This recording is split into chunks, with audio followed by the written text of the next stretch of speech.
Assalamualaikum warahmatullahi wabarakatuh. Perkenalkan kami dari kelompok 3 yang beranggotakan saya Jamiatul Hanifah, Tiara Mulyani, Afriyani, dan Faizah Azahra. Kami akan menjelaskan materi tentang pengelolaan laboratorium fisika, yaitu laboratorium adalah ruangan atau tempat yang dilengkapi dengan peralatan untuk melakukan suatu percobaan, penelitian, atau pengujian dalam berbagai bidang ilmu seperti fisika, kimia, biologi, atau bidang lainnya.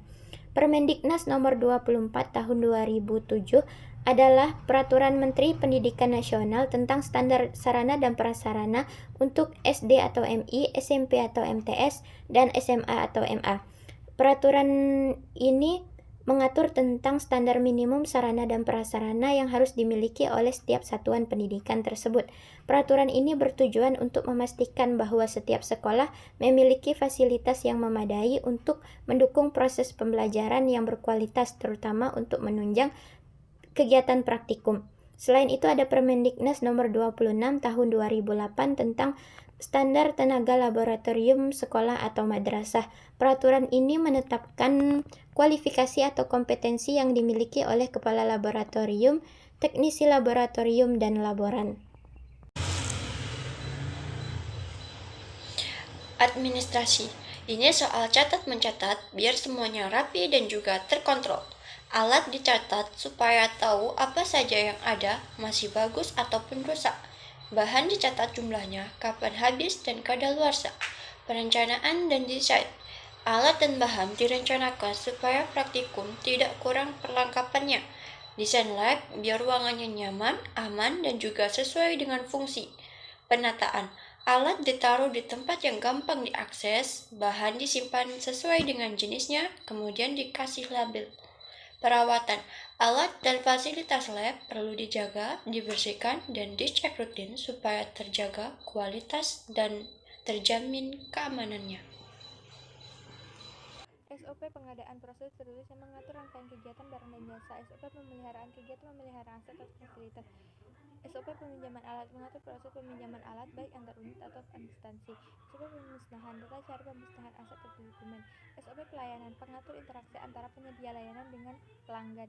Jenis bahan yaitu korosif, beracun, dan sianida. Simbol keamanan biru kesehatan, kuning reaktivitas, merah larangan, hijau pertolongan. Kontak keselamatan. 1. Mematuhi tata tertib laboratorium. Yang kedua, memakai APBD atau jas laboratorium. Yang ketiga, mengikuti SOP yang berlaku. Tata tertib guru dan siswa. Guru mengawasi, memberitahu, menjelaskan, memeriksa setelah melakukan praktikum ataupun sebelum melakukan praktikum. Yang kedua, siswa itu harus memiliki sifat disiplin, tepat waktu, kemudian memahami prosedur yang berlaku. Ketiga, yaitu mematuhi simbol keamanan yang berlaku. Yang keempat, yaitu pengelolaan laboratorium sekolah mencakup 1. Memiliki visi dan misi. Yang kedua, memiliki tujuan. Yang ketiga, pengorganisasian atau struktur yang jelas. Yang keempat, manajemen peralatan.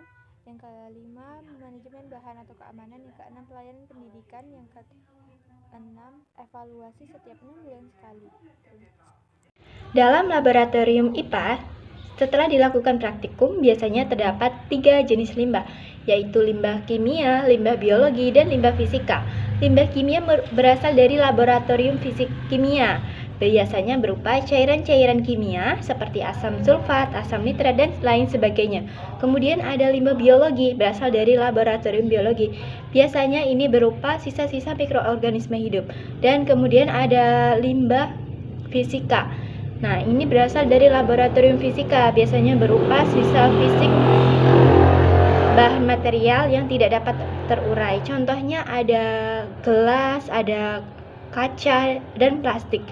Nah, kemudian dalam suatu laboratorium terdapat visi dan misi. Visi ini merupakan gambaran masa depan suatu laboratorium tertentu, sedangkan misi ini merupakan langkah-langkah yang dilakukan untuk mencapai visi tersebut. Nah, visi misi ini harus sejalan pada laboratorium itu berada. Kemudian ada penilaian kinerja kepala laboratorium. Nah, ini berfungsi untuk meningkatkan kinerja kepala laboratorium yang meliputi pengembangan alat, pengembangan staf, dan pengembangan kinerja keselamatan laboratorium. Baiklah, sekian yang dapat kami sampaikan. Kurang lebihnya kami mohon maaf. Kami akhiri. Wassalamualaikum warahmatullahi wabarakatuh.